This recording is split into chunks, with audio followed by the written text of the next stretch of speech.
few days. Thank you, Linda, for that great introduction and those amazing videos that we saw earlier. And again, welcome back everyone to the online stream. So the next session that I'd like to introduce is Tackling Food Insecurity, A Just and Equitable Future.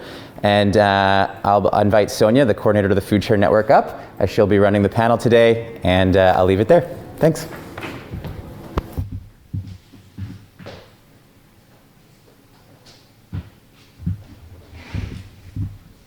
Hi everybody, really happy to be here today and excited for the session that's coming up.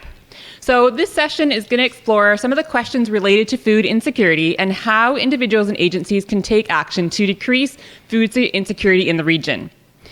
Food insecurity is caused by larger systemic inequities and challenges that need to be addressed at their roots. So during this session, we will be connecting with visionary leaders in the community that are trying to tackle some of these injustices, as well as we will be watching a short clip of people with lived experiences with food insecurity. So food insecurity, I just wanted to provide some context for this as we begin. So there are a number of different definitions of food insecurity. And the first one is the inability to acquire or consume an adequate diet of quality or sufficient quantity of food in socially acceptable ways, or the uncertainty that one will be able to do so. Household food insecurity is often linked with the household's financial ability to access adequate food. So it's also defined as the inadequate or insecure access to food due to financial constraints. I'm going to look at some of the numbers of food insecurity in the capital region of Victoria. So within the capital region, there's not an exact number of individuals who experience food insecurity, but it is estimated to be around 50,000 people in the capital region of Victoria, or even higher than that. The thing is that we don't know the exact numbers. What we do know is that the hunger count has identified that approximately 20,000 people in the capital region of Victoria are accessing various food resources. So things like food banks and meal programs, community meal programs, etc. But this does not tell the whole story, as there is also an estimated 30,000 people in the capital region who are defined as whose nutritional needs are not being met, but who are not accessing these, and they are considered the hidden hungry in the region. There's also poverty within the region that is affecting various different populations. So overall, the poverty rates in 2017 were 14%, but for single parent families, 31% of these were considered poor, as measured by Statistics Canada Census Low Family Income Measure After Tax. And for lone parent families with children under 18, this is even higher, where the rate jumps to 44% in 2017. And then in terms of COVID, it seems that this has actually impacted families even more. In June 2020, 42% of British Columbians reported a worsening financial situation as a result of COVID and increased difficulty meeting financial needs. And 32% feared becoming food insecure. And also, nearly half of families with children reported a worsening financial situation, while 38 reported increased difficulty meeting financial needs. And as we look at different populations are experiencing this as well.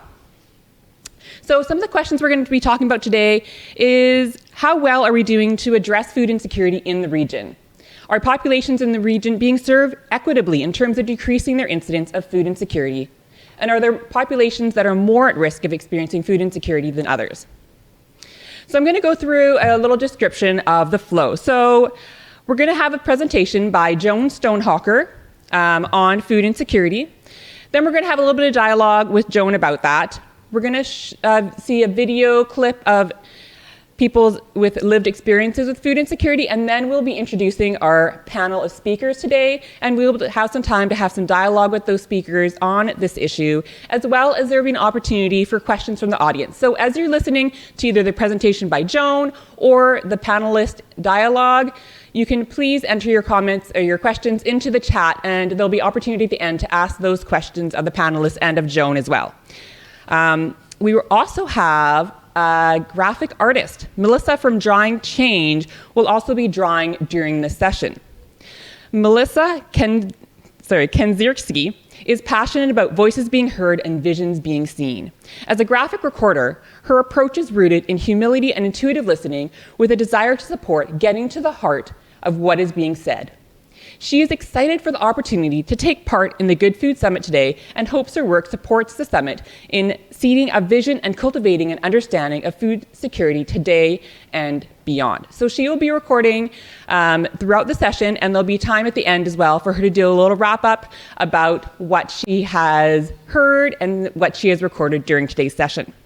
So now we're going to be moving on to Joan Stonehocker's presentation titled Hungry for Income. Joan is the Executive Director of LifeCycles Project Society here in Victoria, and Joan's lifelong passion for growing and eating healthy food aligns perfectly with her role as the Executive Director of LifeCycles Project Society. She has spent more than a decade advocating for income responses to food insecurity and developing healthy food projects as a catalyst for building strong and vibrant communities. Joan has a background in business with degrees from the University of British Columbia and the University of Toronto. Joan is delighted to be back in her home province and be working with a dedicated team at LifeCycles, connecting people to the food they eat and to the land that it comes from. So now I'd like to welcome Joan to the stage for her presentation.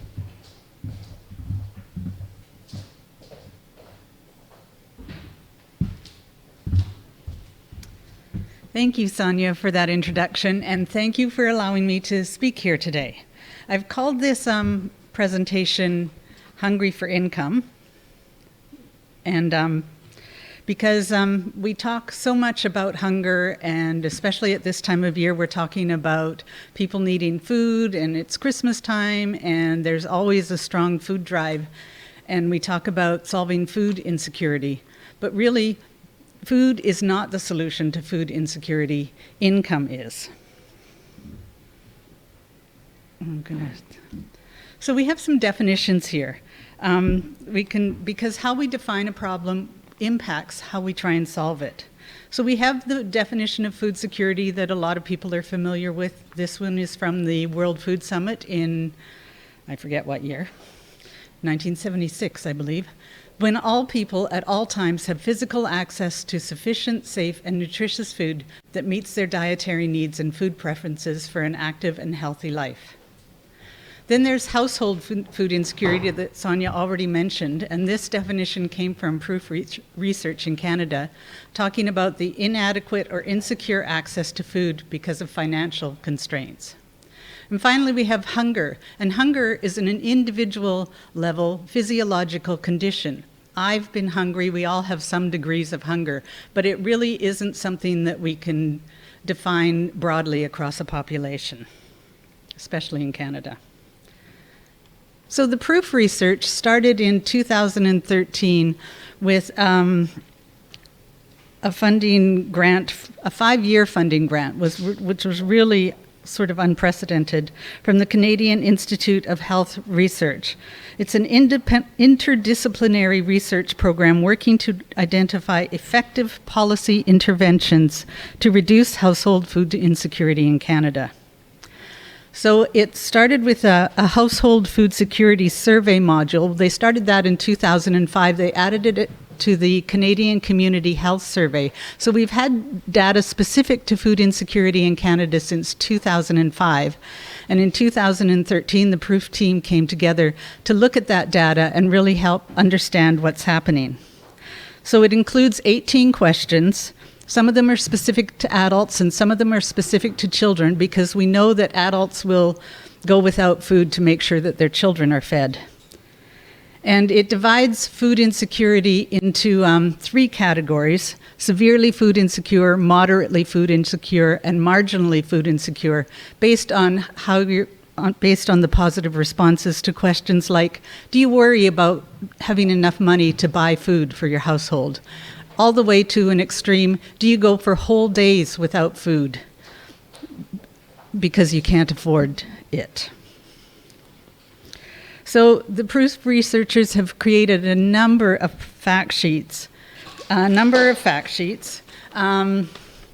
in 4 or 5 food insecure people actually will go to a food bank for food. But that means 75 to 80% of people do not go to a food bank. So when we see food bank numbers, they are a lot less than the 4.4 million people that we know are food insecure in Canada. And we've also seen that people that go to a food bank, if you measure their rate of food insecurity, they are still food insecure. It doesn't make them food secure, because charity is not going to be able to solve this problem. It's too big. People who are food insecure are less healthy. So people who are severely food secure live 9 years less than people who have enough to eat. And in Ontario, they did a study about healthcare costs, and they found that people who are severely food insecure use 121% of the 121% of healthcare costs, so more than double healthcare costs for the average person. Another interesting thing they uncovered is that food insecure and food secure people report similar abilities to prepare basic food. So we know that economic differences do not indicate food skill differences. And people living in food-secure households are at greater risk of poor mental health. And I don't think that would be a surprise to anyone. Worrying about where your next meal is coming from is very stressful. And when these things come together, it exacerbates the problem. So food insecurity and mental health together makes a bigger problem than each individually alone. And finally, as we've seen through Black Lives Matter and systemic racial inequities that we're talking about so much around COVID, Black and Indigenous rates of food insecurity are more than 3 times those for white people. So next slide. We measure poverty in Canada with a market basket measure. That's a fairly recent change, and it reflects the cost of living in different parts of Canada, so it's a more accurate measure of poverty. These numbers I'm showing here are BC welfare rates, and the market basket measure is from Vancouver. So we have the top line, which is welfare income, but the market basket threshold for Vancouver, that's the second line of numbers, and we see at the bottom the percentage of income that social assistance rates in BC provide. They talk about deep poverty if you earn or have income less than 75% of the market basket measure. So what this shows is that our social assistance rates are systemically putting people in deep poverty. Next slide. But solving social assistance rates isn't going to solve food insecurity. Although 66%, almost two-thirds of people who are on social assistance are food insecure, they only make up 14.5% of the total number of people that are food insecure. 68% of those people actually get their income from wages and salaries and self-employment. But we've had some things that we've seen have worked. In Newfoundland and Labrador, reforms to social assistance between 2007 and 2012 reduced incidences of food insecurity among people receiving social assistance by almost 50%.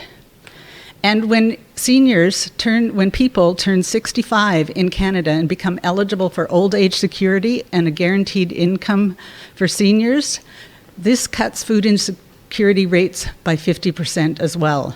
So that simple fact of turning 65 means that you are half as likely to be food insecure.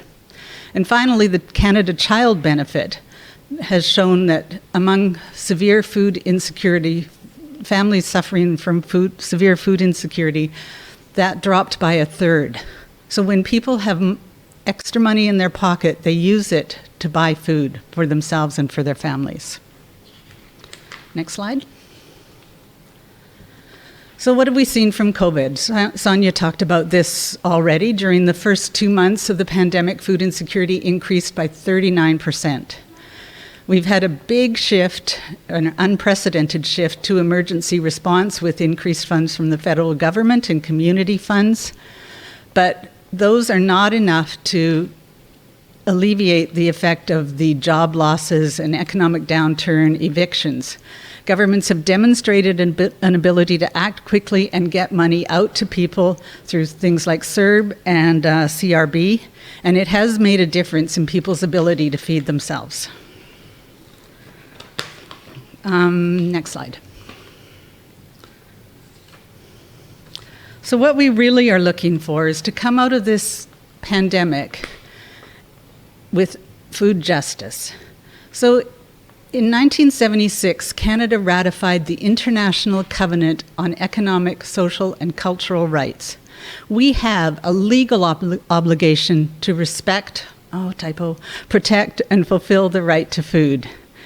And everyone has an opportunity to raise their voice for a just recovery. We need to speak to our elected representatives, our neighbors, and our friends.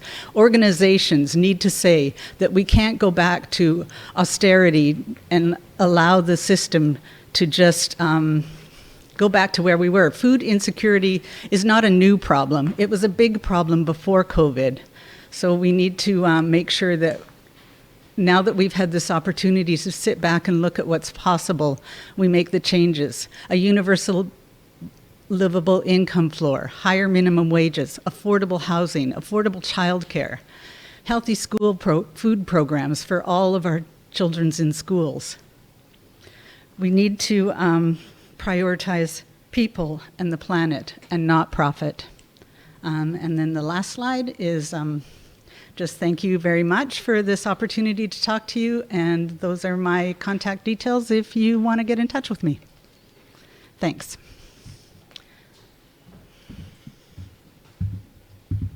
Thank you very much, Joan, for that really insightful presentation. Just a few questions for Joan, and then we will be moving on to our next section. And if you have any questions for Joan, she will come back at the end to be available for questions at the end. So please type them in, and we will get to them towards the end of the session. So first of all, Joan, how do you think that this affects how we think about food insecurity and how to address it? Well, I think that it's wonderful that we have this research and this solid evidence, because we've had food banks and charitable responses to food insecurity since 1981. We're moving into year 40 for food banks in Canada. And we keep saying, well, we need food banks in the meantime until we solve this problem. How long is the meantime going to last? We need to really get to the root of these problems. Yes, so true.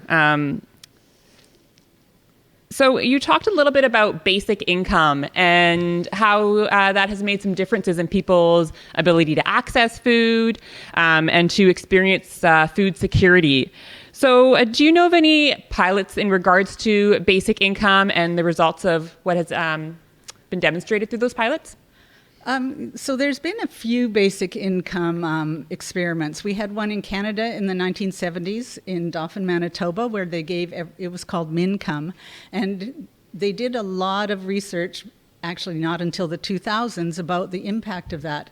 And they noted that people, we always worry about basic income, that people aren't going to go to work. They noted that people's mental health were better, the health of the community was better, and that people did go to work. The only people that didn't go to work were mothers with young children staying home with their families, and young people stayed in school longer rather than going to work and earn income for their families. So that income created a healthier community. I don't know that they looked at food insecurity specifically, though. And we also did a pilot project, or there was a pilot project in Ontario that unfortunately was cut short, but the results of that showed that people were much healthier, active, and stronger citizens with a basic income floor that they didn't fall below. Very interesting stuff. Lots of food for thought there. So what do you think about, there's a lot of food programs that are available to individuals of various types, from food banks through to community food programs. What do you think about those food programs and how they can benefit people who do experience food insecurity? Well, we know that these programs benefit people. On an individual basis, they are really strong programs, and food programs are amazing ways to connect people because we all eat. Food programs are wonderful because we can all come together and learn and share and stay healthier. We can look after each other, our own individual health, and the planet. Food programs are vital for that. Unfortunately, that broader communal food insecurity needs a systemic and more basic response. Wonderful. So we do have a video coming up now that shares some of the experiences of people with lived experience with food insecurity in this region. And it really talks to some of the points that Joan just mentioned in her presentation. It also talks to some of the benefits from various food programs. So we're going to go to that video clip now, and then we'll come back with our panelists.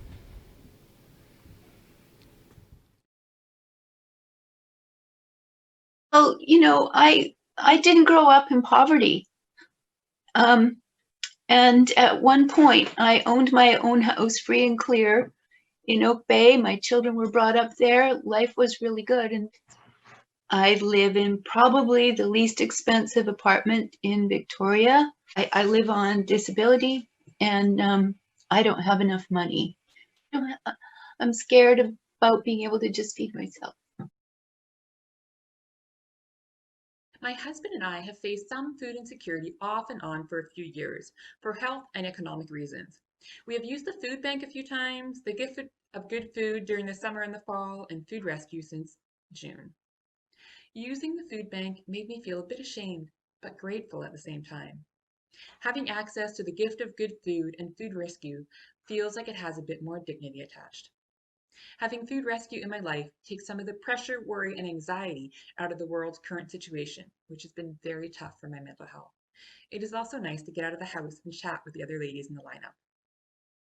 We have had to move during this pandemic, and in order to remain in our community, we're having to pay a much higher rent. Also, as seniors, the pandemic limits where we are able to go to access food, and we often rely on others to make purchases for us. This means I'm not able to spend the time comparison shopping and finding sale items as I used to do, and therefore must spend more money than I normally would or go without certain items. It makes me feel frustrated and not in control of what I buy and where I shop, and I have to spend more than I used to for food. I was stressed with trying to focus on recovering my health while not being able to make enough to survive and not qualifying for any financial aid. There are many moments of depression, anger, and desolation. I realize that hard times can fall on anyone. I love to feed people. And now I live in this tiny little place with a Barbie stove, and I know I have it better than a lot of people. I'm not homeless. But it's hard to maintain, and I don't even know if this is arrogant, my view of myself. It's definitely affected my mental health. I spend a lot of time trying not to be sad and trying to be grateful, and I'm determined not to give in to poverty. I'm determined not to think of myself as a person in poverty.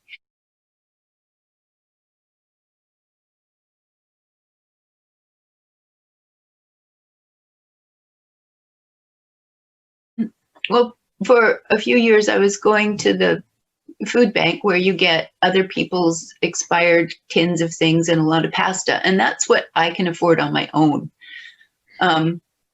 It just sort of feels like having my head pushed underwater to be given shit and expected to be grateful for it.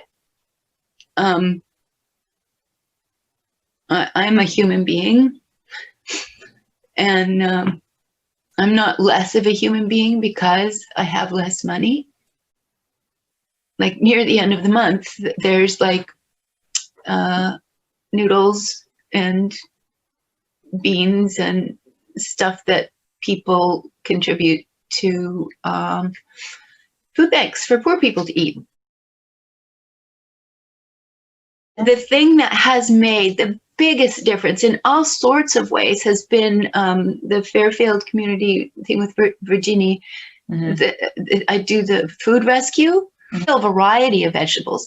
Like I've eaten cauliflower. Cauliflower is not a thing I can afford, but, you know, cauliflower and butternut squash. And I think I even had a couple of artichokes this summer. I've had like food like I used to eat, like real food, and some variety, not just the very cheapest things.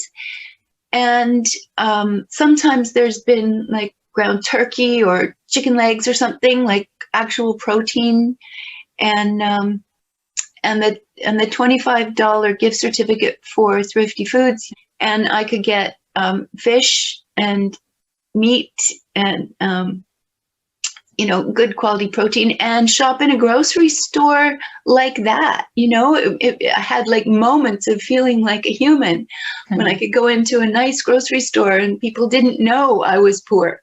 I never feel like poor Kate who needs help because she's such a loser because she trusted the wrong, you know, like I don't get any shame to it. Yeah. And that does something for my spirit as well as my body. I greatly appreciate the food rescue program each week and the thrifty gift cards. If I were in a better financial position, it would resolve many problems.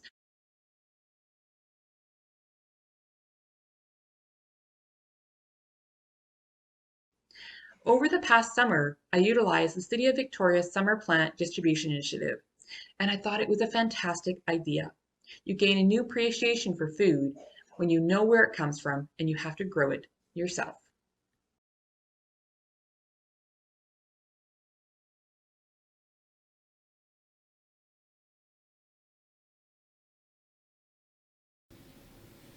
And now it is the time for the panel discussion. So I'm just going to quickly introduce our panelists today, and then we'll move on to the questions. So first of all, we have Kim Cummins, who is the Program Director at Shelbourne Community Kitchen. Shelbourne Community Kitchen is a neighborhood food center that offers food skills education and garden programs along with fresh and dignified food distribution. Kim completed her bachelor's in fine arts before working for 10 years as a professional cook and food service manager at a therapeutic community. She loves how healthy food has the capacity to connect people with their culture, the land, and their community in profound ways. Next, we have Ariel Reyes Antuan, who is the co-founder of IA Creative and Palenke Greens, and he is also a community organizer. Ariel is a community connector and entrepreneur born in Santiago de Cuba in Cuba. For the past 10 years, he has been involved in coordinating at the highest level, optimizing and managing various community projects and grassroots initiatives that favor long-term, reciprocal, respectful relationships, building for communities in Cuba and what's currently in Canada. He has worked in culturally diverse environments, cities, and countries developing various initiatives. He deeply understands community issues and how important it is to develop holistic and strategic community-based partnerships in order to plan around the needs of disenfranchised groups to provide them with tools that empower their own liberation. Elizabeth Mays is the Executive Director of the Red Cedar Cafe, which is a nonprofit organization with a mandate to strengthen food security, community wellness, and social solidarity on Vancouver Island. Red Cedar formed as a grassroots community initiative in April 2020 as a result of the pandemic. And Liz is a lifelong human and environmental rights activist, and she works closely with local and regional governments, community organizations, and members to help alleviate poverty and food insecurity in our region. Christina Kante is the Health Team Programs Coordinator with Victoria Native Friendship Centre. She is a grateful visitor on the Lekwungen-speaking people's traditional territories. She completed her Bachelor of Social Work at the University of Victoria in 2005 and has worked in community development, counseling, and facilitation since. Food security has been a long-time personal and professional passion, and she has participated in a variety of food security committees, networks, workshops, and co-ops, both in BC and Saskatchewan. Her journeys have taken her around the globe, and she completed a CEDA internship in Cape Town, South Africa, spent time volunteering in Lesotho and traveling in West Africa. In her current position at the Victoria Native Friendship Centre, she provides coordination for the health team, which includes addictions, health and housing support, wellness services, and the food and medicine garden. She's passionate about social justice and access to good, healthy food. So welcome to our panelists. I'm so excited to have this discussion with you and to hear about all the amazing things that your organizations are doing. So hello, everybody. They're going to be joining, as you see, they're joining us all virtually from their homes via Zoom. It's great to have you and see your faces. So I'm going to go around and ask these questions. My role is also to keep everything moving, so please keep your responses to between 3 and 4 minutes or so, just so we can hear from everybody and get to all the questions. So I'm going to ask each of you to answer each of these questions. First off, I'm going to start with the first question, which is, can you share how you first became involved in food security and what drew you to this work? Starting off with Kim.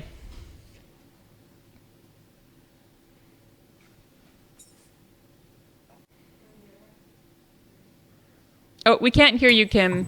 Now you can. Hello. Many people pressing buttons over here.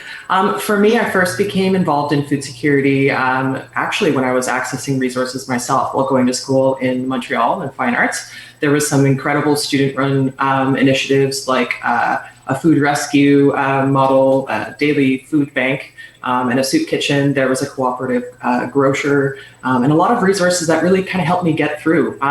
But really what kind of drew me into the food security sector in terms for work was, really finding, what I was looking for in fine arts. Connecting, building relationships was missing for me. It wasn't there. And I was putting myself through school cooking. And I thought cooking was a place where I could really be building community and have that creative flow. But again, I was cooking for people, not with people. And so very quickly, I transitioned into working alongside folks in the kitchen, building skills. And I just really love how, this kind of work really builds resilience and connections. And, food's something that brings us all together. So it's just kind of my spot. Great. Thank you, Kim. And next, we'll move on to Ariel, please. The same question. Can you share how you first became involved in food security and what drew you to this work?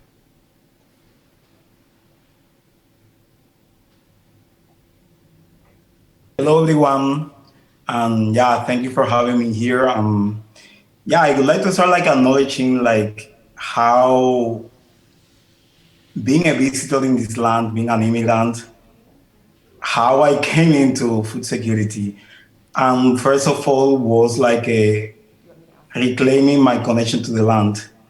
Working at the Victoria Immigrant Refugee Center Society as a multicultural and event project coordinator, I was watching how in our communities, people were facing so many barriers to access to healthy food, even to access to a good employment, to a good job, to pay for food and to pay for the kids to go to school.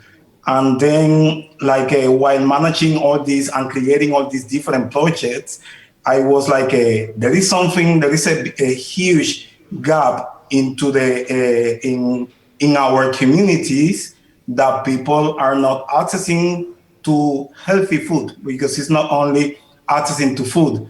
And I was feeling overwhelmed because there were not many initiatives educating people around food and educating people how to eat. How to eat the cultural and ancestral food. And then I got into to learn about how the local indigenous communities were fighting for their food sovereignty and their right to use the indigenous pathways in order to access to their ancestral diet. And something inspired on me and on our collective. And then we decided to have to garden, and we took over our backyard and we transformed our backyard in a garden. And then also I have a friend in Vancouver. Her name is Marie Pierre. She's the executive director of Reef Farmers, and she was telling me about how to garden using a burlap sacks. And I was wow, that's a beautiful initiative, because our people in my community, they live in a very apartments building, and they don't have access to land. And then I was I need to do something with that, and we created the project that the name is Palenke Greens, that basically is educating people of African descent of how to use our technologies, our Afro-Indigenous knowledge. And because we have the constraint of a space, how to use like a minimal spaces, like using a burlap sacks. So, and that's how this journey started for me. And so far it's been incredible, all the things that I've been finding out about food security, the connection with food sovereignty, and all the causes of that complex situation, because it is a complex problem issue, and I'm very glad that we are talking about this, and we will get in depth like later on. Yeah, thank you for having me here. Great, thank you. And next, let's move on to Christina, please. Great. Well, thank you so much for including me in this. This is a real honor to be part of this panel. I was born and raised in Treaty 4 territory in Saskatchewan, and so I think I've always been a lover of food, connected to, my grandpa's garden and those kinds of things when I was a child. And then it was really when I moved to the West Coast in my early 20s to attend the University of Victoria social work program that I really got excited and inspired about food security. I stopped for 2 years on Salt Spring Island to live and work there while I was doing my program. And I worked at the Growing Circle Food Co-op, met a whole bunch of farmers. I got involved in the Salt Springers for Safe Food organization. We brought Percy Schmeiser to Salt Spring to speak. And I just got excited about these ideas about safe, healthy food. At the time, I also did my practicum at the food bank, which was really an interesting experience for me. One of my friends says I'm the only person she knows who was fired from their social work practicum for being too social justice oriented, because I was really saying, all the things that Joan was sharing about access, dignified access to food. And I was just seeing people who are feeling so ashamed of having to put their hands out, and then who were saying, what can we do to help? And there being this charity model sense of, no, we're the helpers and you're the poor that we're serving. And it just got me really inspired to do things and to speak out about the injustices in the world. So I moved back to Regina and was involved with food security initiatives there through my role in the provincial government. And then I traveled to South Africa and really saw on a global scale those issues of injustice in terms of food security that the previous panelist was mentioning, just to see people's disconnection from their local food sources, but also to see this inspiration of people who were putting food in the ground and teaching kids how to grow carrots and cabbages, and who were making food more accessible in the ways that were available to them. So that was really inspiring for me. And I think I've just always tried to stay a little bit connected in the food security world. Last year, we moved back to Vancouver Island 3 years ago with my family, and I was working at the Hayat Uleilim House of Friendship in Duncan, and that was just an awesome experience. I did a project through iSpark with kids, so we did an after-school program. It was called Good Food in Your Hands, and we did cooking and gardening and harvesting on the land, and we had elders come in and talk about the importance of food culturally, and again, these teachings from Indigenous peoples all around the world about the value of food and the importance of connecting around food. And so it's so exciting to see these things happening and see the progression over the years from 10, 15 years ago, that we're starting to talk about those intersections between poverty and access to good, healthy food, not just access to any food. So thank you so much for this opportunity. Thank you. There's lots of really interesting experiences out there and experiences that our panelists have had. And now moving on to Liz, our final panelist, with the same question. Hi. Yeah, thanks so much for having me. I am a very grateful guest here on the lands of the Lekwung speaking people, specifically the Songhees, Esquimalt, and Wasanich. And with all these land acknowledgements, I just want to reaffirm my commitment to decolonization and the deep learning and unlearning that this process takes. So food security for me was kind of a natural evolution of my upbringing. as well as my desire for and interest in social justice. So I'm a first generation Canadian, born and raised on the lands of the Michipicoten peoples in Northern Ontario, on the shores of Lake Superior. Like many immigrant families, it was hard to find decent employment. So my family opened a small business, which was a restaurant that's now been operating for about 25 years. As well, yeah, kind of echoing a lot of what the previous panelists have already mentioned. I did a lot of traveling in my younger years, visiting my mother's home country of Trinidad and Tobago, and saw real deep poverty at a young age, and started asking those questions. I went on to study human rights and social justice at my undergrad and then graduate levels. Have been involved in the environmental sector here in Victoria. Most recently, the Red Cedar Cafe we launched just in April of this year in response to the pandemic. And also noticing that a lot of the food banks and the charity model that exists, it really was taking away the dignity of people who are just looking for access to affordable, healthy meals, which is a fundamental human right, the right to food. And as Joan mentioned, was ratified in 1976 here in Canada. So we at Red Cedar, we do try to think of ourselves more of solidarity and mutual aid. When folks order our meals, it's all done online and there's no questions asked, except for what would you like and how many meals would you like, and your address so we can deliver it to you, contactless. So yeah, my interest and involvement in food security is kind of just a natural evolution of my upbringing, and the environment and the social justice that's going on around me. Great, thank you so much. So now we're going to move on to question number 2. So question number 2, can you please describe what you believe to be some of the underlying causes of food insecurity, and what are you or your organization doing to address some of these? For this question, let's start with Ariel.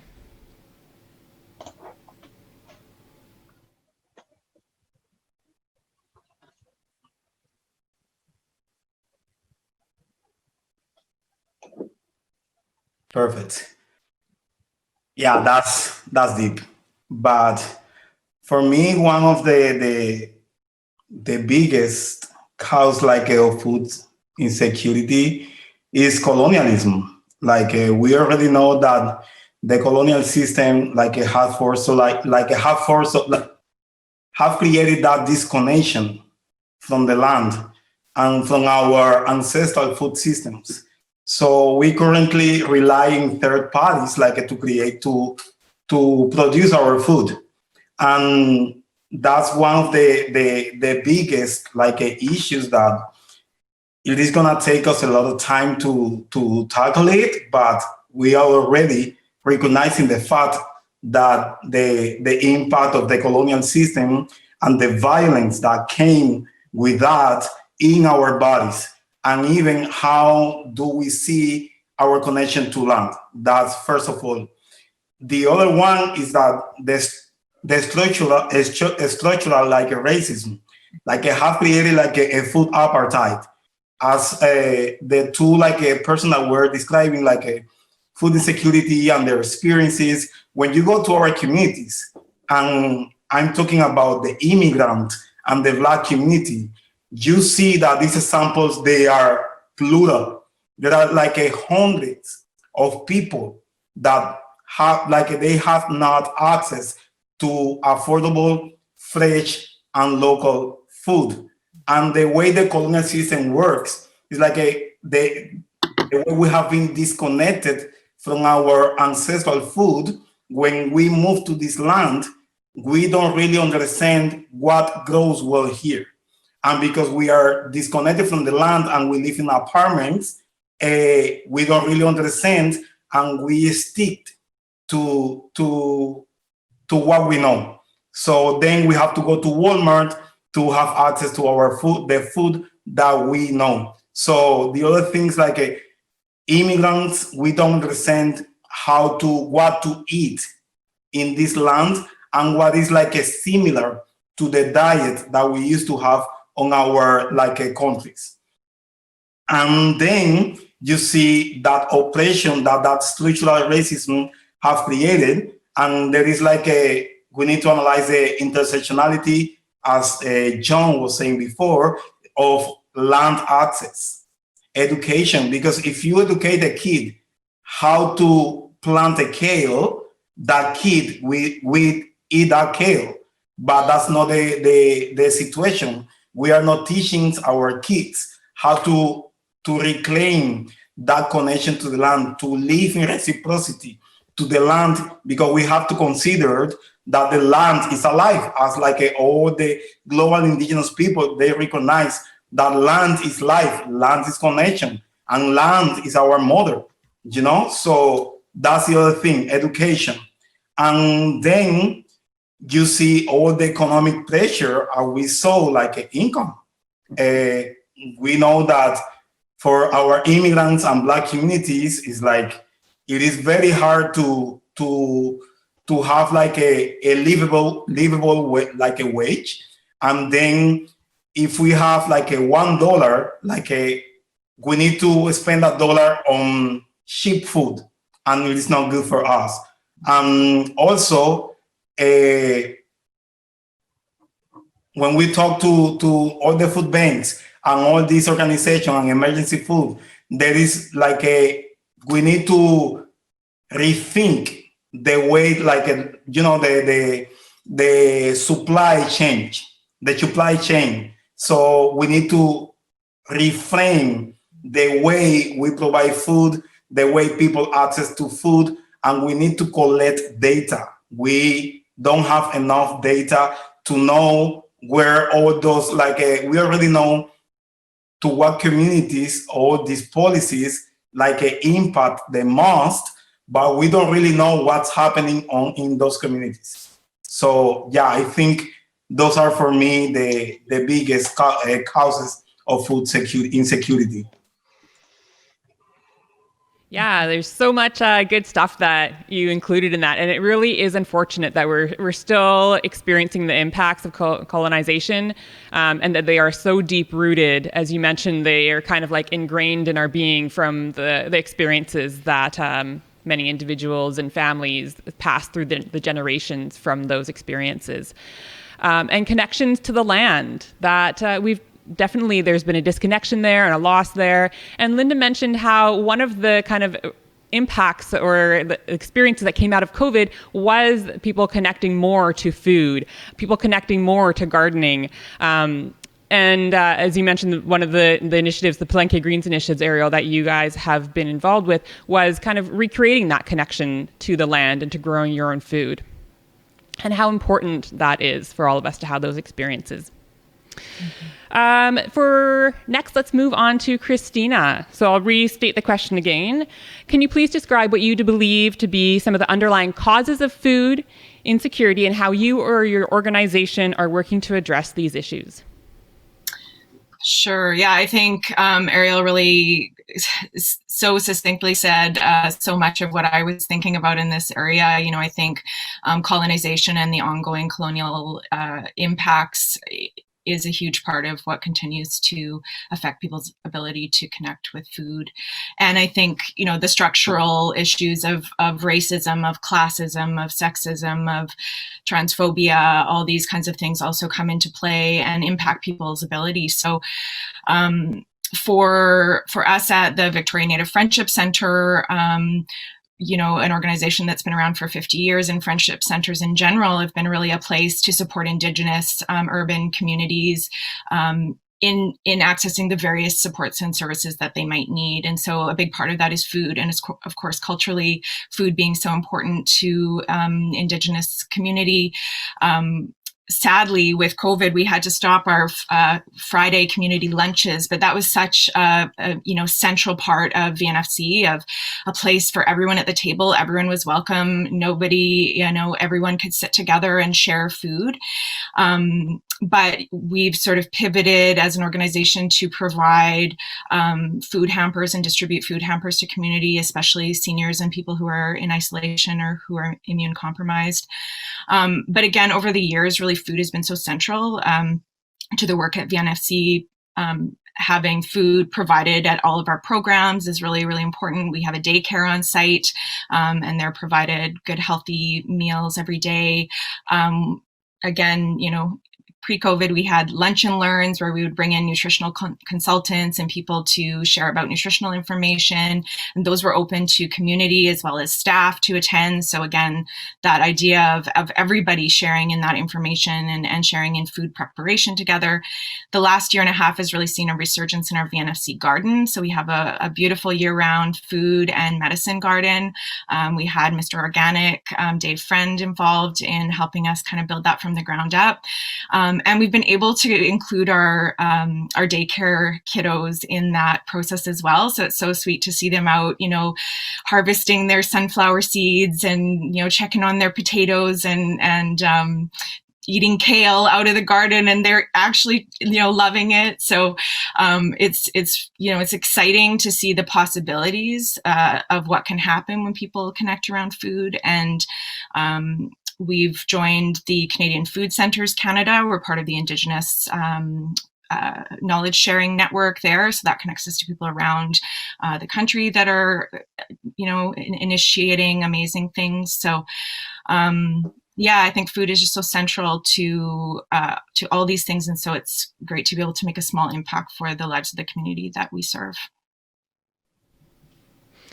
Thank you. I think that really reflects on how food is so important in many different ways. Yes, it fills our tummies, but it also provides chances and opportunities for connections and building partnerships. And it's also about learning and understanding what food nutrition is and how to feed your bodies in ways that keep you healthy, and also bringing that learning to children at a young age. So I loved what you mentioned there, Christina, about getting your daycare kids involved in there and having them out in the garden and having them, eat kale, which maybe some of them wouldn't eat just regularly, some kale just out of the garden. So I think those experiences are just really wonderful.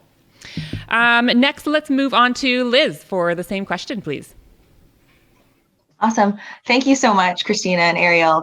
I'm so honored to be on this panel with you, and I hope we can all connect after the discussion. Exactly what Christina and Ariel are saying, a lot with colonialism. I know for sure it's not a problem of scarcity. There at Red Cedar, we're diverting about 500 kilograms of food waste each week. And that's just a small organization in the community. So I'm going to say wealth inequality and our current economic system, capitalism, that really doesn't seem to be working very well for most of the folks. I know Joan pointed out during her presentation that it's about 4.4 million or so Canadians facing food insecurity. I think Stats Canada released a report in June that said that went up to about 5.5 during the pandemic. But at the same time, there's also 45 billionaires in the country. So this just shouldn't happen in such a wealthy nation. So what we're doing at Red Cedar as well, kind of our motto since the starting has been nourishing each other through community solidarity. And so it really is the mutual aid model that we've been working under here. We work with about 5 different community centers and community kitchens. Shelbourne, Kim's from Shelbourne Community Kitchen, yeah. We have Fairfield, Gonzales, Oakland's Quadra Village, and then UVic as well. So it's really just getting down to the community level and neighbors supporting neighbors. And we're also, a lot of the folks who receive the meals are volunteers with us. So I'm one of 350 or so individuals that are making this program what it is. And a lot of the folks who receive our meals are also volunteering their time with us to chop the vegetables and participate in the creation of these nourishing meals.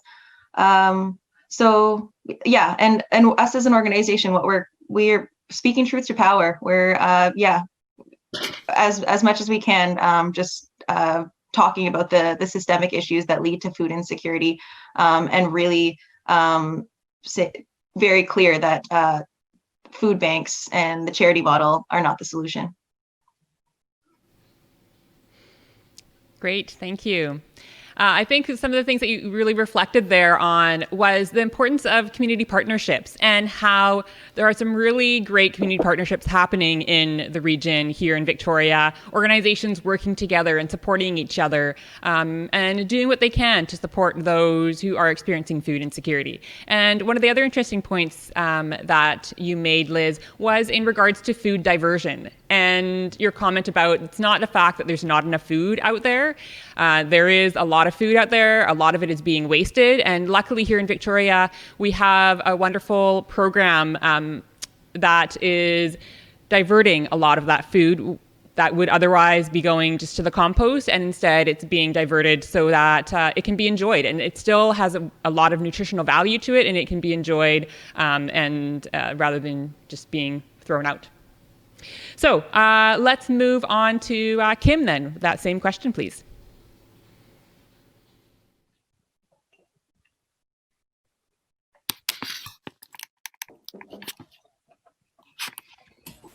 Wonderful. I just have to express my gratitude for being part of this panel too. There's such a fantastic discussion going on here. And I mean, really, the group has really hit a lot of the points that I was going to mention as well. But when we're talking about, like, for me, a foundational cause of food insecurity is poverty and a lack of an income that actually makes a difference. And we can compare that with the rising cost of living and all the fixed expenses that we have, the issues of, our system, our capitalistic system, colonialization, and then these issues of systemic racism. It all helps to create this really murky, complex, issue that I think has a lot of opportunities to maybe run down the wrong tunnel, the wrong solution. And, I think sometimes, so many of us are busy trying to address, immediate symptoms that we can forget that there are root causes that need our attention and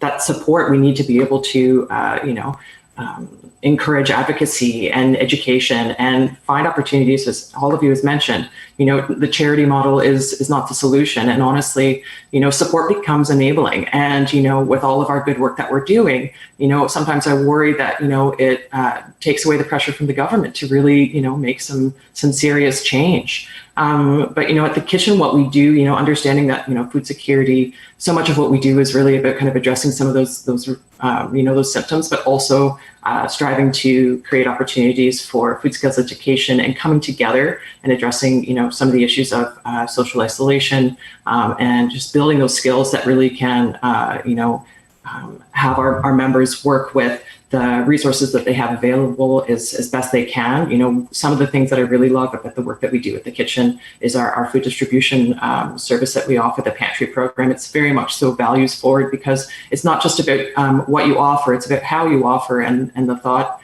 and care that goes into it. And so our food distribution service, our numbers have tripled since the pandemic started.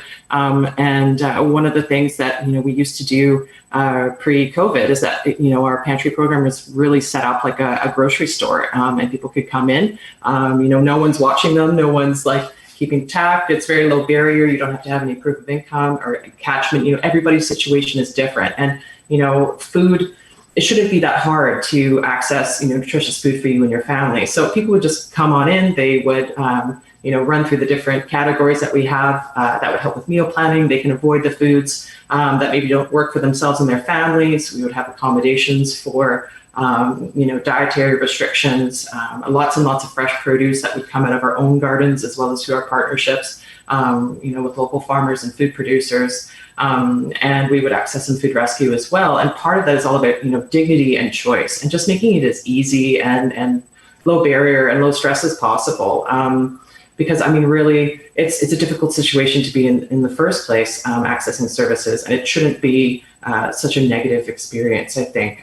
So what we've been doing, there's our partnership with Red Cedar Cafe has been really wonderful, because our cooking programs that we were running in person before the pandemic, of course, had to pivot quickly. And that was a really wonderful resource and continues to be a fantastic resource where we can help to connect our members who may be experiencing barriers to preparing healthy meals for themselves at home. They can get that delivered. And for the folks who have internet access at home or not, they can still get a kit. We do have our virtual weekly cooking programs that we run where people tune in and cook along, and they can receive a meal kit either through delivery or by pickup.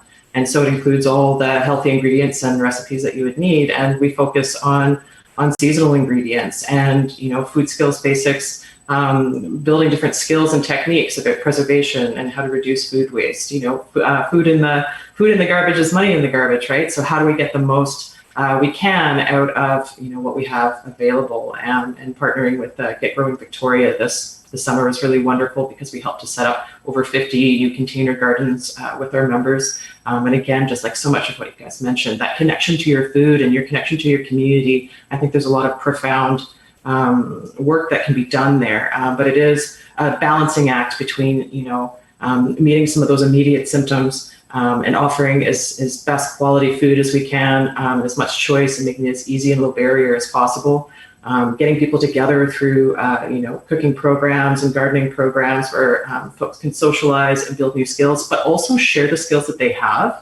Like all of us have something to learn, but also something that we can share. And so we really try and shake the bottle in that regard, where a lot of our programs and services are developed and facilitated, by the folks who access our services.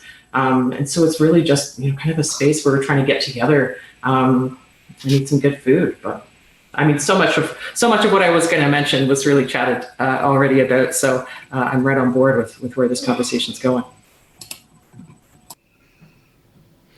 Thank you so much, Kim. I think that's so wonderful, a lot of the things that you're doing at the Shelbourne Community Kitchen, and how it really addresses people's need to experience dignity. Just because they're in a situation of poverty doesn't mean that their experience of accessing food should make them feel less of a person.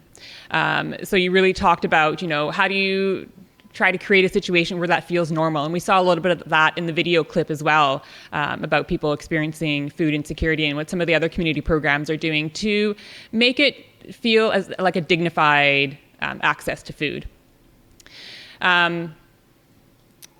You also mentioned about how we really get caught up in chasing symptoms and just kind of really addressing people's symptom of hunger, of experiencing that food insecurity, but also how it's really a lot more than that. It's understanding how to prepare your vegetables, how to prepare your food, how to feed yourself and your family in a nutritious way. Because even if you have access to food, when we talked about food insecurity and food security, it's about having access to nutritious food and understanding how to prepare that so that you can feed yourself in a healthy way. So before we go into question number 3, we're going to go back to Ariel so that he can explain some of the things that he's doing with the work that he's doing with Palenke Greens. So back to Ariel.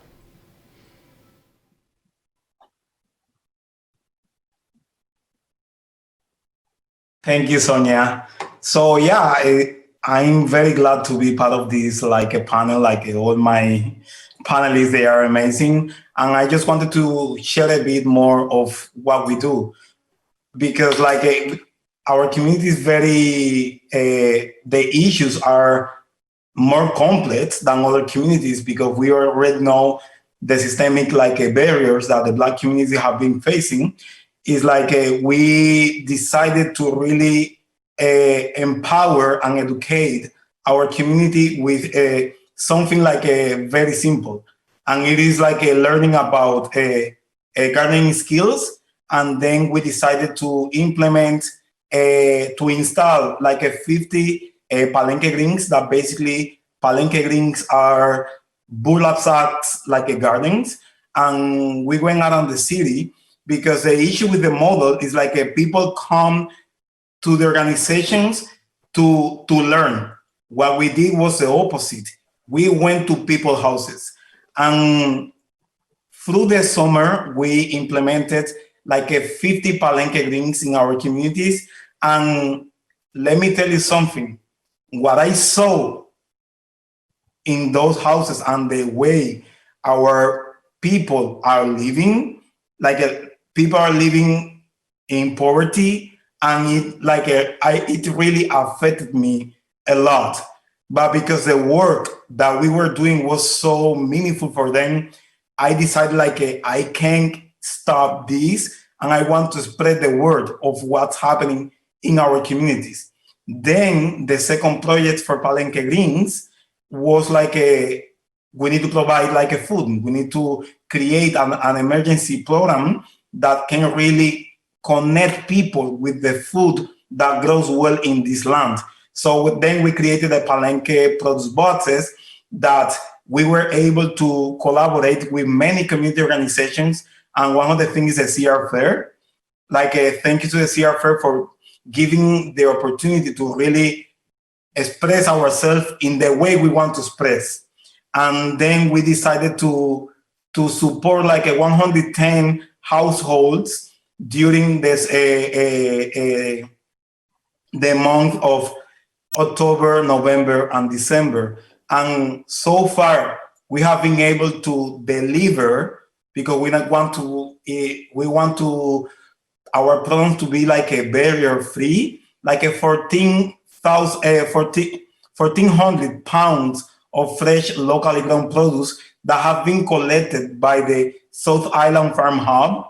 And I want to shout out this organization that is doing an amazing work for the community. And yeah, our people are very grateful. And then you really can see what how as a community we can support each other, because we have to create those network of support, network of cooperation.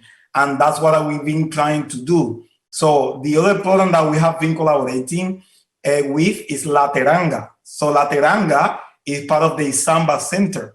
So the Samba Center, they are trying to really support people of African descent in our community that previously we were not connected.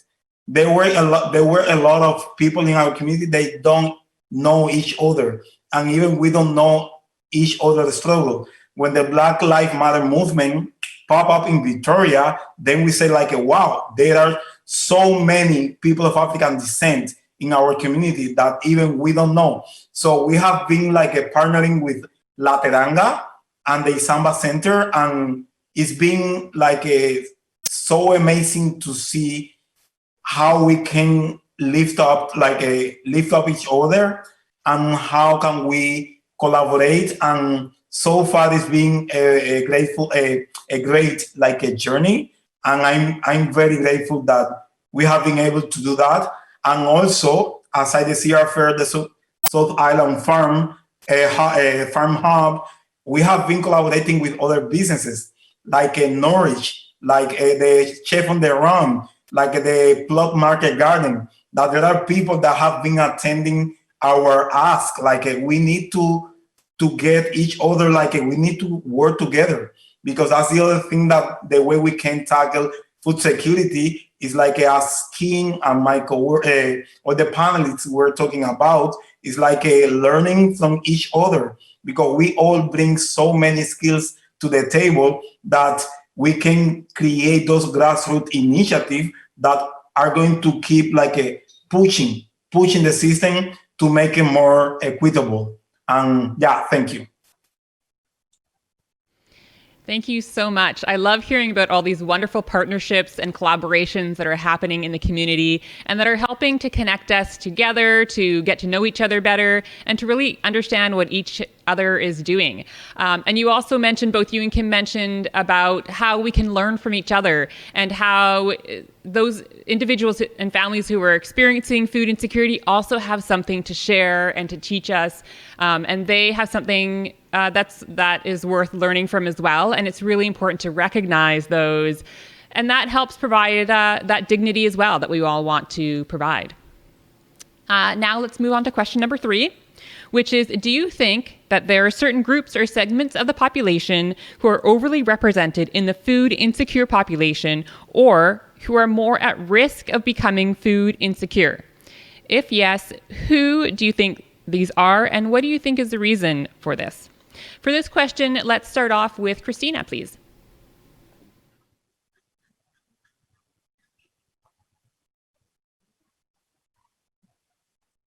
Okay.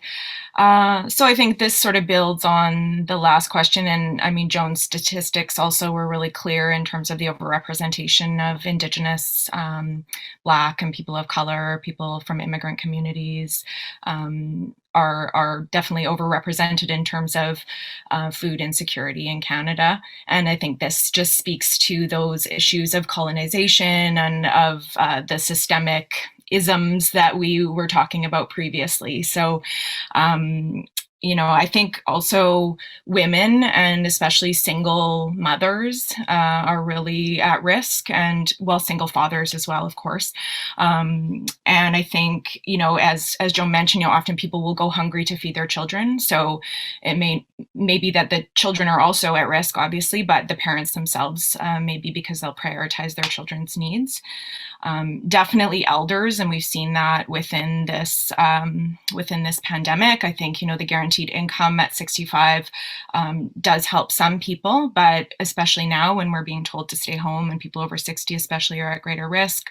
Accessing food is really difficult, especially if you don't have family or you're not connected to any organizations that are providing support. So I think that isolation is a really big factor.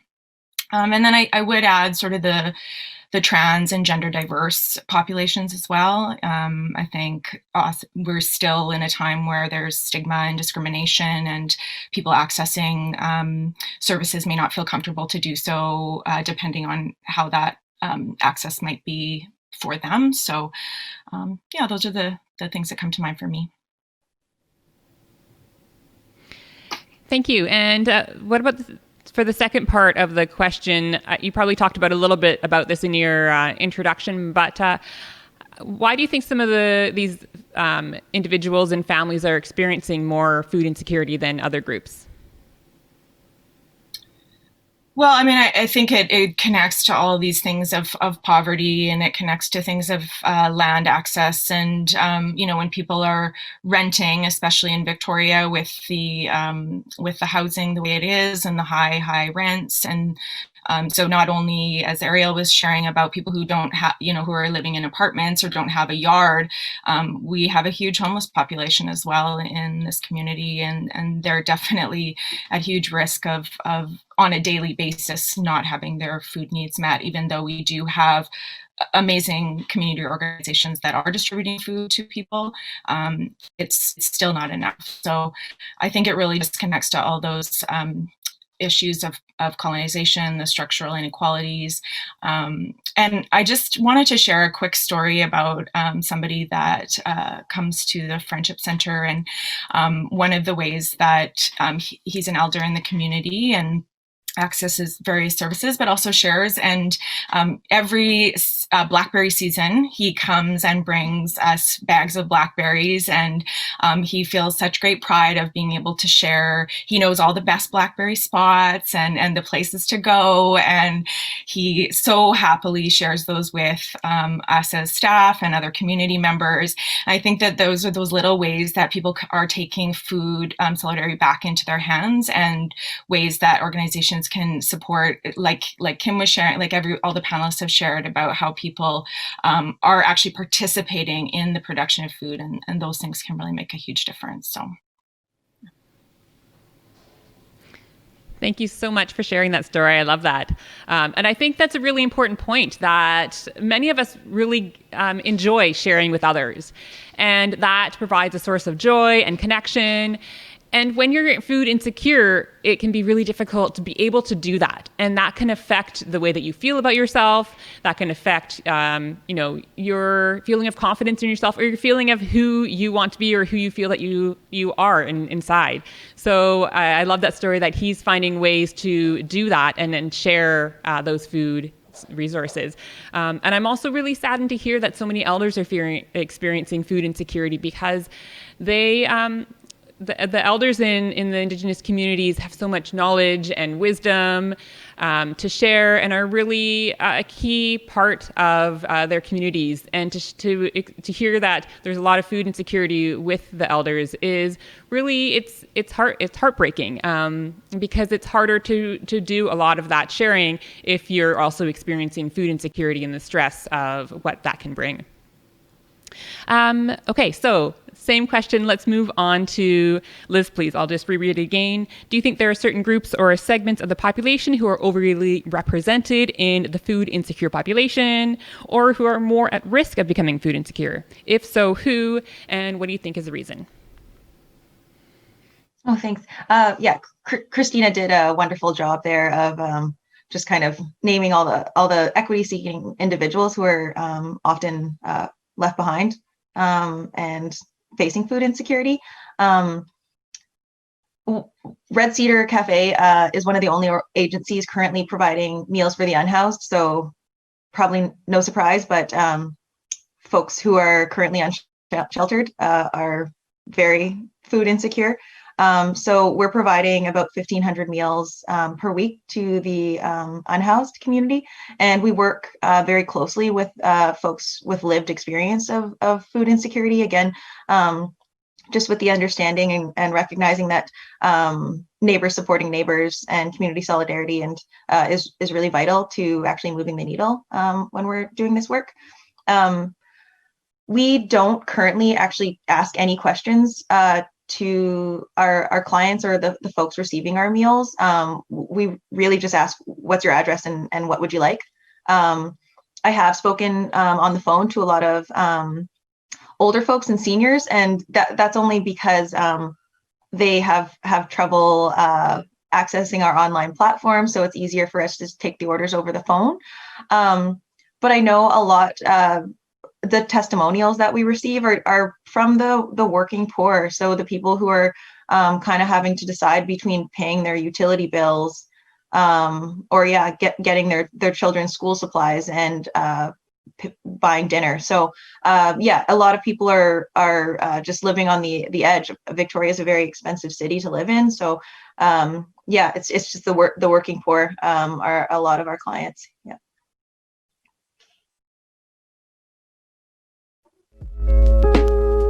Really showed us was the working poor, and how there are a number of people who are very close to being at risk of experiencing food insecurity within their families, or that may be experiencing food insecurity on a regular basis and are just trying to deal with it within their own resources. They may be skimping on food or just going to access whatever is most cheapest available at the grocery store that isn't actually providing them with adequate nutrition. And that's the key thing, is that we don't know exactly who those people are. We know that there's a segment of population out there. And so one of the issues is, how do we help those people? How do we support that population of what we consider the hidden hungry? Okay, let's move on to Kim then with the same question. What do you have to add to that?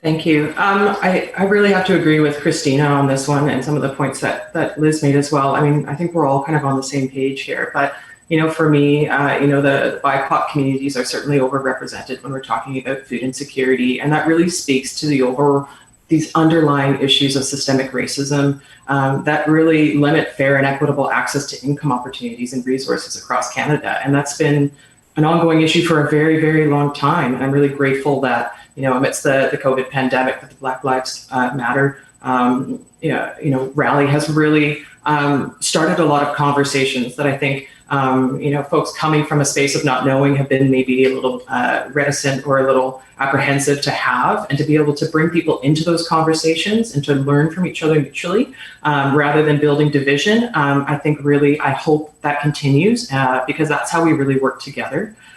So, I mean, certainly, Black, Indigenous, and people of color, newcomers and immigrants have really been overrepresented.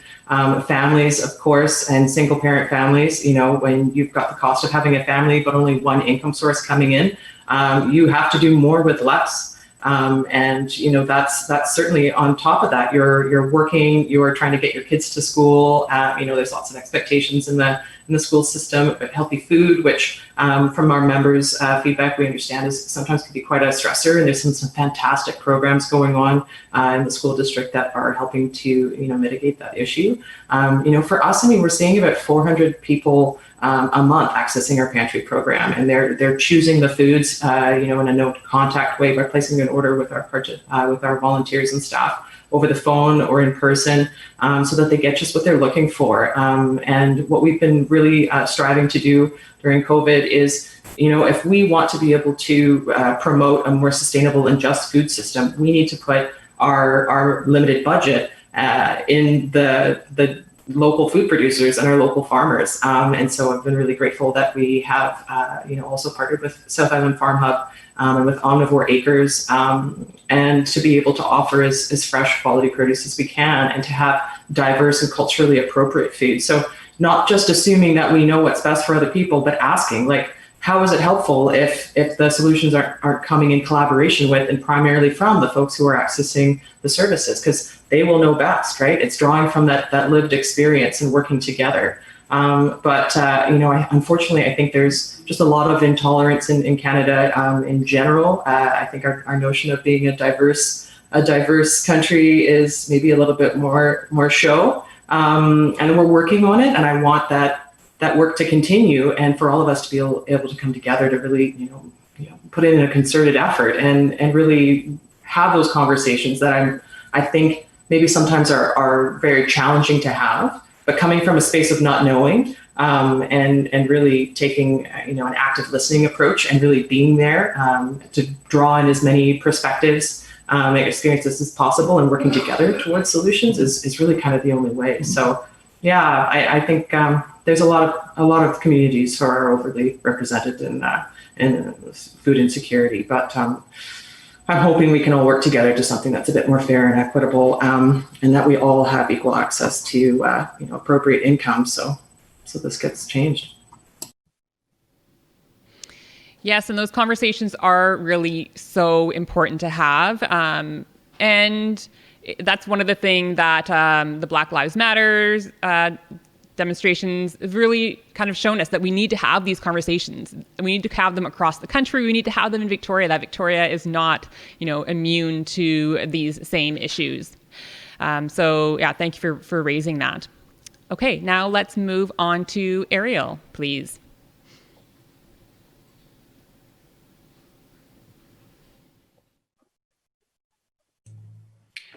Yeah, and definitely what the panelists have been sharing is what I'm going to say. But in our case, you can see that representation on the participants of our programs. For example, there are a lot of single parents. There are a lot of indigenous people that they are facing food insecurity, that they tell us what are you guys doing? It is so amazing, so, and that for me, it is wow. Then we have a lot of international students.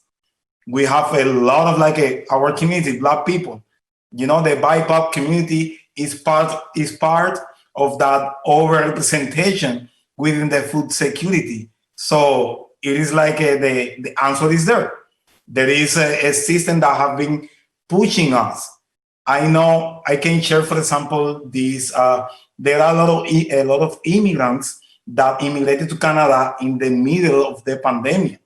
So imagine those people, they are they don't qualify to anything, so, and they have been they don't know what to do.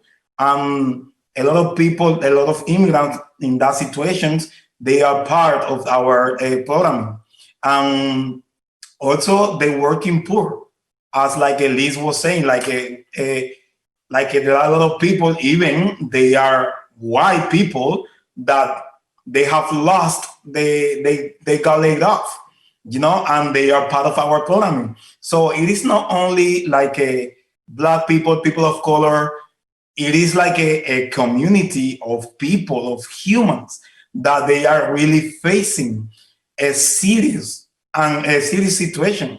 So then the question is not like if the nonprofit is a system, it is like what are we going to do? But I already know, I always say like you need to take the issues with you need to be always able to balance that. But I know that cooperation, like a networking and working together and really get to know each other. Because in this season, when I moved to Victoria, I was like, this is a very nice city, but people don't care about who you are.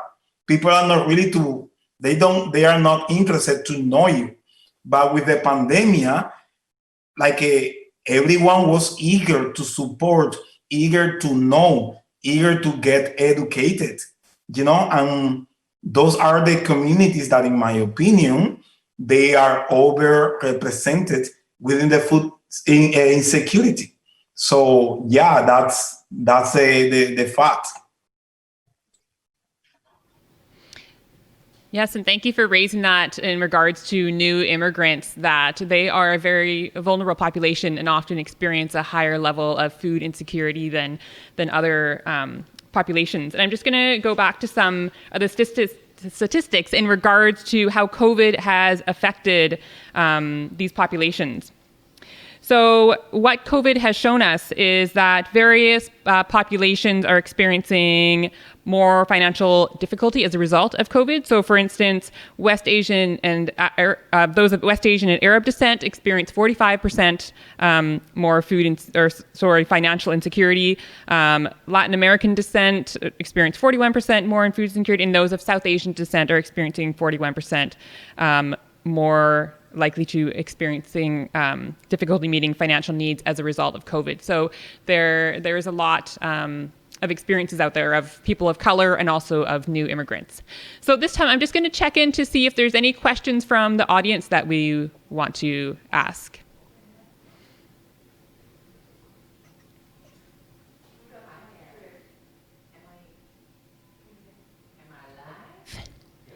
All right.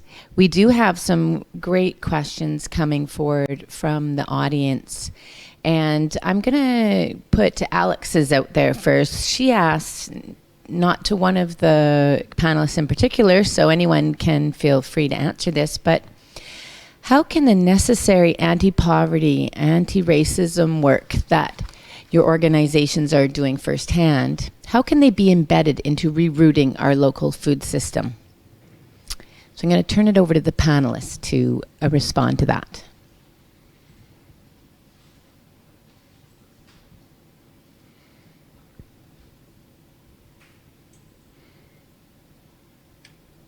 Can you repeat the question once again, please? All right, I will. I know, Alex, she asked the hard questions. How can the necessary anti-poverty and anti-racism work that your organizations are doing, how can they be embedded into rerouting our local food system? So linking those works to address poverty and racism into our food systems-based work. So in my opinion, as I said at the beginning, I think like reclaiming our relationship to the land is going to really it is a healing journey. For me, it is about healing. We need to heal as a community. We need to heal ourselves as a collective. So we are living in this land, which is a land that have been stewards for the indigenous community for millennials. So in my particular case, I have that interaction with indigenous communities, and we have been trying to create avenues to really collaborate, because we need to ask them, because they know and they remember, and they have been passing down tradition for millennials. And it is about that relationship between new immigrants and that, we need to learn. It is about a learning process, and it is about active listening to those that they know those stories. So what I've been trying to do in our collective is using that Afro-Indigenous and that global indigeneity, and how can we merge that with the local indigenous community from Turtle Island, which is not only about what is currently Canada, we're talking about the whole spectrum, and listening to what they have to say, because I know the solutions, they are out there, but if we are just following the noise. We need to stop following the noise, and we need to stop to talk a lot and listen actively. So for me, the way we are trying to decolonize even the way we work. So it is about a community-based project. We need to talk to the people. We need to knock doors and ask them, how are you feeling and how are you facing this situation? So something that we have been doing, and it worked, is when you knock the doors of the people and you just forget that ego, if I'm a CEO, it's all those things. And you are just a human to human. What do you need? How do you feel? How can we support you? When you do that human interaction, and you really nurture that, you can see the love in our community, and we can feel it, we can see it. So for me, it is about reclaiming our relationship to the land.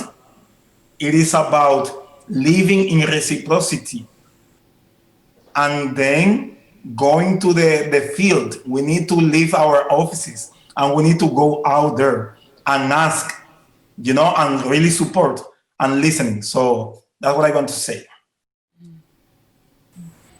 Thank you. I love that so much. I see, Kim, you have a hand raised as well. So I just wanted to comment a little bit about what Ariel was saying, because I thought that was just a really important point about listening to people and not just assuming that we know the answers, assuming that we have the solutions and we're just going to implement it for you, but really listening to, and having that human connection, right? Like if you're experiencing food insecurity, you're human, and often we have our best answers, right? We know what we need.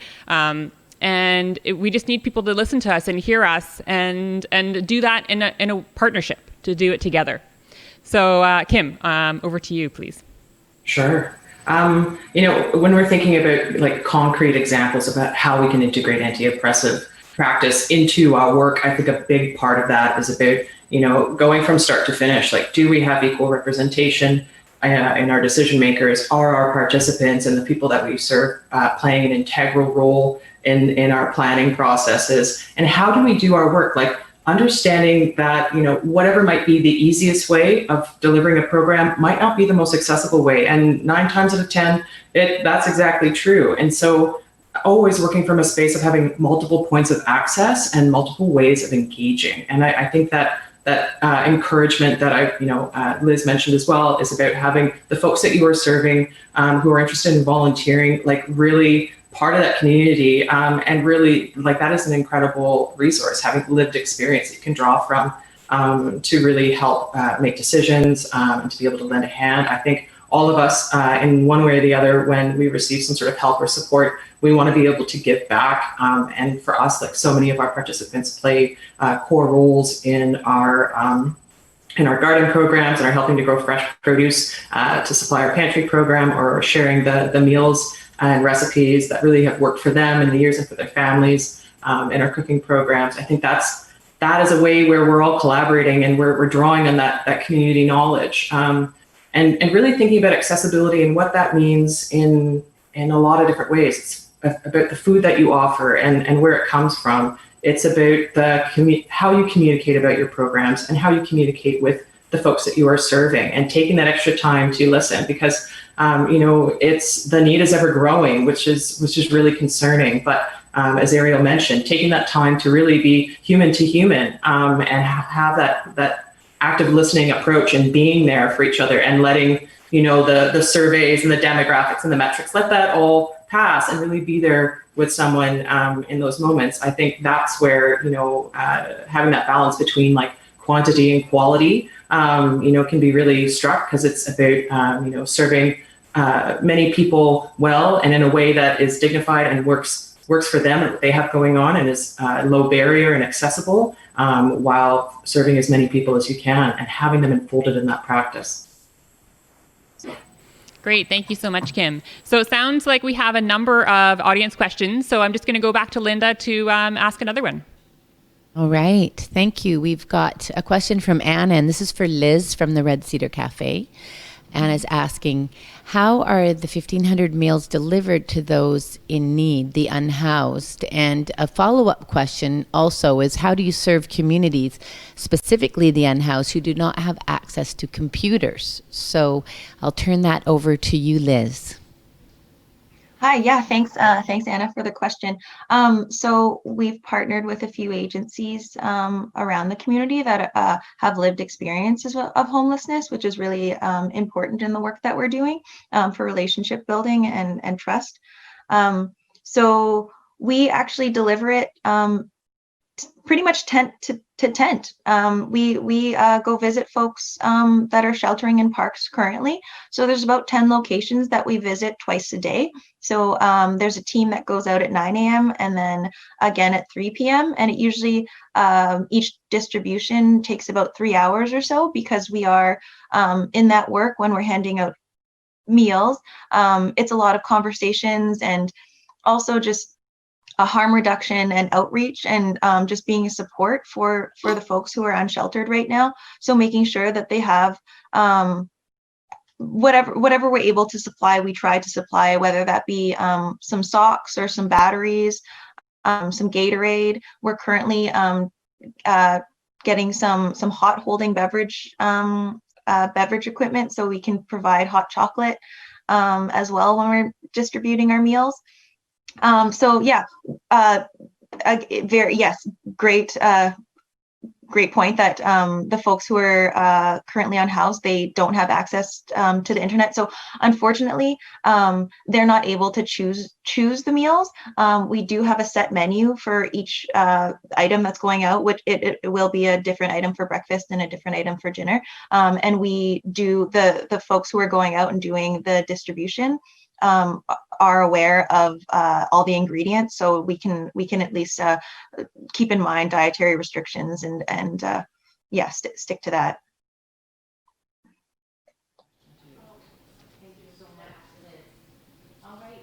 Another question here from Greg, and I'm going to actually put this to Sonja because I think that she has a really good overview of the organizations throughout the Food Share Network. There's over 70 of them across the region. And Greg asks, as a donor, how can I best support food equity in the Victoria community? Are there organizations that have especially suffered from falling donations or increased demand? And I'm going to add, or both, due to COVID? So I don't get specific information in regards to specific donations that organizations are receiving or things like that. But there are a number of organizations in the region that are doing really amazing projects. I don't know if I necessarily want to single individual ones out, but there is a lot. There's different community organizations. You can think about, is there something in your community that you want to support? There's, community organizations. There are organizations such as Victoria Native Friendship Centre that are serving Indigenous populations. There's organizations as Palenke Green and the Samba Center that are serving people of African descent and other BIPOC populations. So it really depends on what you want to support in the region. If there's a specific population or kind of more generally, there's a number of organizations that are supporting general populations as a whole as well. So that's how I'm going to answer the question. I don't know if Linda, if you want to add anything else to that or ask anybody else. I'm not sure if any of the panelists have any responses to that question as well. I'm sure all of their organizations could probably use some support. Okay, it looks like Kim and Ariel have their hands raised, so we'll go to Ariel first and then to Kim. So if you can keep your responses on the shorter side as we're coming up close to time here. Thank you. I just want to share a data. So for each $100 that are coming from the philanthropic sector, Black-led organizations get 59 cents. Just to put that in perspective. For each $100 Black-led organizations, we get just 59 cents. So yeah, just to respond that.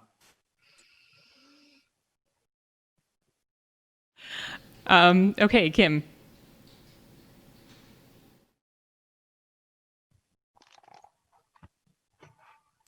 I think I just want to let what Ariel said there sink in a little bit. I think that's pretty impactful. And whatever I was thinking just kind of blew out my mind, I'd say, because I think, certainly there's a lot of work to be done. Honestly, I'll keep it short and sweet, but really, when we're thinking about, supporting like a fair and equitable, system, I would suggest donors maybe consider donating money so that organizations can purchase in bulk and make the best use of those resources, so that they can really tailor what they're offering to the community that they're serving.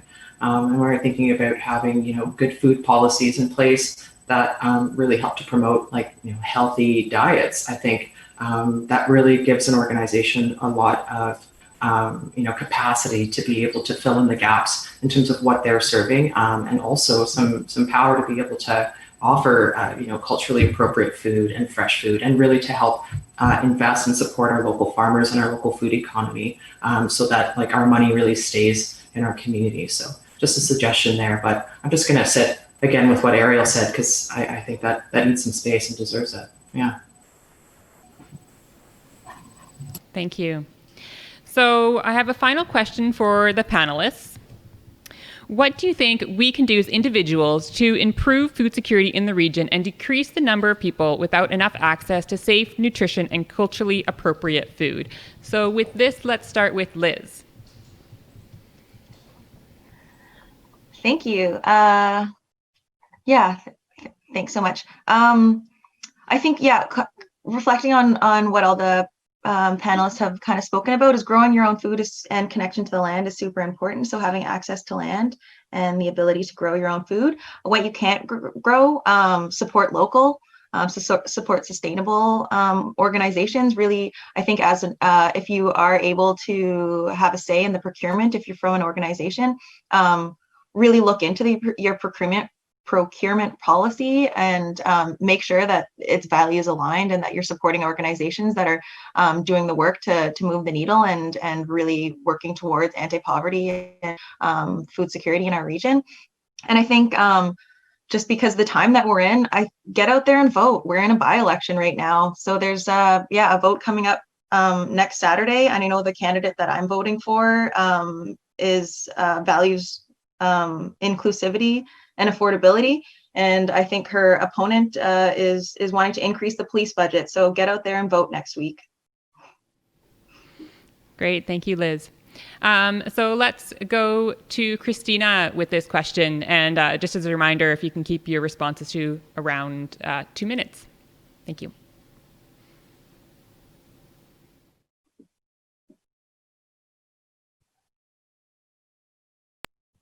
Okay, there we go. Wow, there's been so much food for thought today, and I think I'm just again want to reflect such gratitude for this opportunity to come together around these ideas. And I think that there's small changes that people can make, as Liz just shared, making small changes, buying BC wherever possible. BC is better than Australia, so just like little things like that. Find a farm stand with some eggs that you can buy. We're close. We've got farm communities quite close by, so we can access those things. And I think professionally, and what I'm hearing from all the panelists today was just the value of collaborating between organizations and just the richness and the strength that we can have when we come together. It's so easy to get in our silos and get focused on the small things, but when we can reach out and connect and work collaboratively, we're just so much stronger together. So I also would echo that I hope to connect with all three of these panelists outside of this Zoom room, and really appreciate all the work that you're all doing in the community to advance these efforts of food justice. So thank you so much. Thank you so much. And it is so strange doing this by Zoom and not having, that person-to-person interaction in studio, but I hope that we're all able to connect outside of this as well. Okay, Kim, we'll move on to you.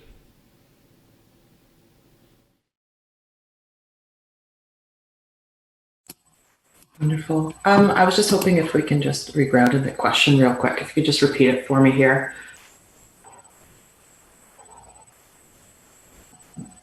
Decrease the number of people without enough access to safe, nutritious.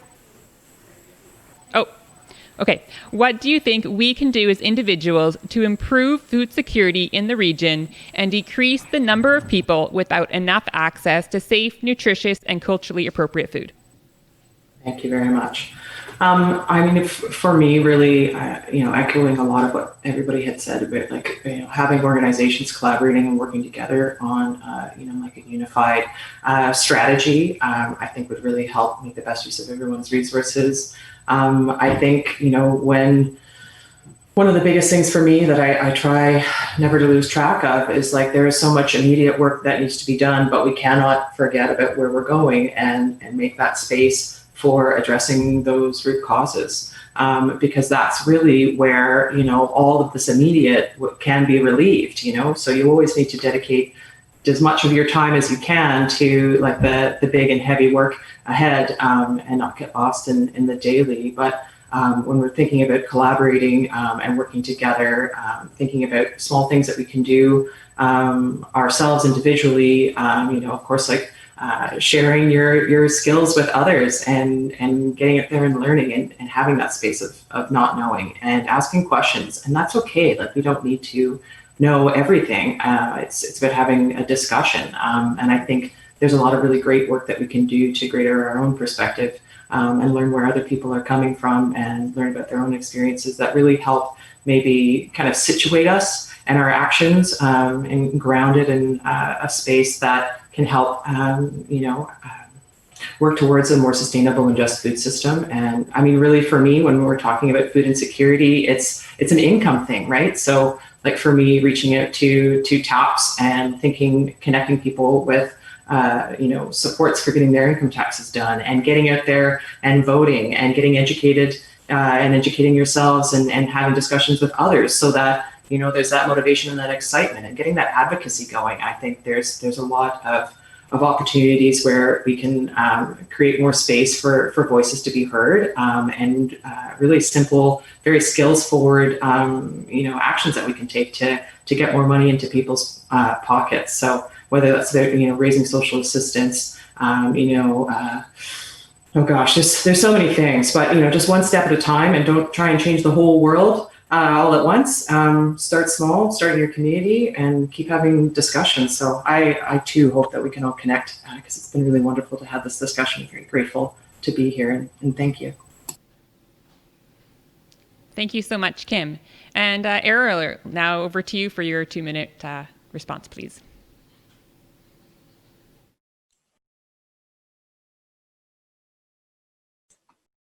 Being pragmatic, I think if I have to enumerate what I think we should think to do is first of all, if we are talking about a systemic issue, we need to talk about the government. So for me, government intervention, policy change, government intervention and policy change. Second, for me, we need to consult indigenous knowledge keepers. They know better because they grew up here. They know this land. So third, for me, we need to empower communities at that micro level. We need to be creative in finding solutions to our own problems and giving the people the ownership to grow their own food. So creating networks of support and mutual aid, as Liz was saying. And for me, also, if we know who is underrepresented, we can have solutions to balance that representation, because representation matters. So for me, we need to train the youth about how to become farmers, because we need to stop the thinking that the farmer, it is a hard work and I don't want to do it. We need to facilitate access to land for people that want to really grow food. Because even I love supporting locals, but when you see who are those locals, who's on power of the land, who owns the land here in Victoria. So 94% of the land in BC is Crown land. So whether we like it or not. So for me, is having like accessing to the land. We need people that really want to grow food. They need to have access. So my other thing is like including fresh and affordable food as a human right. It is not just about food. It is about cultural appropriate, fresh and local food as much as possible. I know there are things that don't grow here well, but it is about that. So, and also getting into the circular economy. We need to facilitate that circularity. And again, indigenous people, they know better. So for me, it is about that. Listen to people with the knowledge, go to the communities, empower, educate, government intervention, policy change, human right, like a fresh and affordable food as a human right, and then we can start building from there. But we need to start with those principles. And thank you very much. And I really enjoy. I'm really excited. I'm very hopeful, and there is a bright future waiting for us. But we need to build it. So the responsibility is on us. And thank you so much. Thank you so much. That was so powerful, Ariel, and to all the panelists. You have really provided some really great conversations, some really great food for thought, and also a reminder that even as individuals, there are actions that we can take. Yes, we can support local. Yes, we can support those community organizations that are working to address this issue. And we can also make our voices heard with our governments at provincial, municipal, and federal level to advocate for those things that we believe will make a difference. As Joan mentioned at the beginning of this presentation, it's not just about food, but it's about income and how can we support people to have the income they need so that food insecurity is no longer an issue. So we have a few minutes now. We're just going to go over to our graphic artist, Melissa, to share a little bit about what she's been drawing and capturing for us during this session.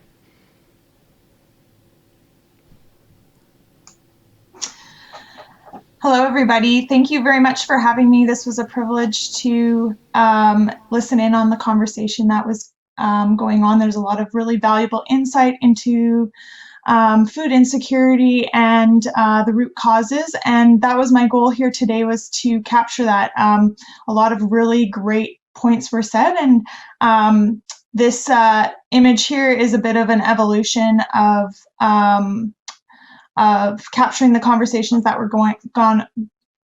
went on today. And I'm just going to provide kind of a high-level overview of what was said. And this image will be essentially polished up and I understand sent out following the conference, the summit. So Joan kind of set us off with providing a high-level, setting the stage for what the root causes of food insecurity are. And she made the statement that food isn't the solution to hunger, it's income, and that extra money equals extra food. She provided a bunch of stats around food insecurity and definitions as to what that is, just to provide the audience with a common understanding of what food security is. And then we transitioned into, we had some heart stories about people's personal experiences dealing with food insecurity. And a lot of it really showed that food insecurity doesn't, can affect everybody, but what comes down to is that, that providing people with the ability to feed themselves is linked significantly to dignity and personal wellness, and how that transpires into empowerment in other areas of their life as well. And then the panelists came on to share their experiences working in the organizations that they led. They shared, what drew them to this work that they're doing, and provided a bit of an overview of the how their organizations serve to address food insecurity. One really important point that was made was that scarcity isn't the issue, and that it seems to be rooted in the approach and colonial isms, or the isms that are that underlie food access issues. So one major thing was about colonialism, lack of traditional knowledge, poverty, a disconnect from the land, and that through providing land access, skills education, connection to traditional means of knowledge really is the foundation for rebuilding, providing food security to people. So there was a really hopeful example provided by Ariel about that really kind of solidifies his message that it's based in listening, and that through the work that he does, they went to the people, they saw what the issues were, and they created a network of support to lift each other up and to create equitable access to food. Another question that was asked was about who is overrepresented in the food security issue in the region, and many different disenfranchised people groups were mentioned. So BIPOC community, Indigenous people, single parents, immigrants, trans and gender diverse individuals, those that are unhoused, and the working poor, which could also be also known as the hidden hungry. So, these individuals don't just face food insecurity issues, they also are dealing with the challenges of, having single incomes, high rent, urban living, homelessness. And these issues are all connected to colonialism and other isms that feed into poverty issues. And so one of the questions from the audience was about, what is the intersection of social justice work and food security work? And this kind of provided a bit of a framework and a hopeful message for ways to move forward and continue to feed towards poverty solutions. So it's connected to reclaiming access to the land, reclaiming traditional knowledge, being community-based, and like I said before, rooted in active listening, understanding that this is a human problem. So providing opportunities for people to listen and care for one another.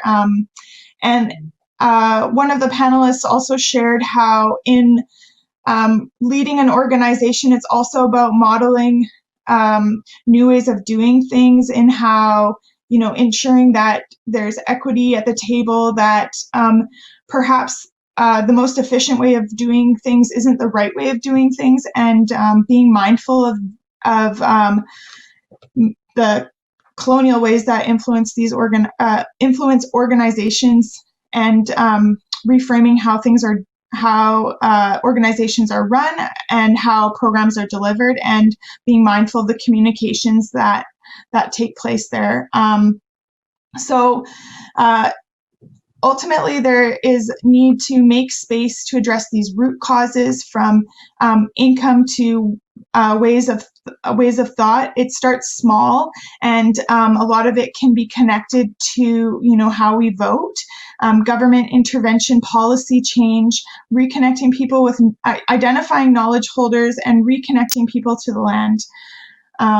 And ultimately, food is a human right. So that's the the root of why this work is important. So thank you guys for the opportunity again to be here and to listen in on the conversation. This graphic will be polished up and made available after the conference.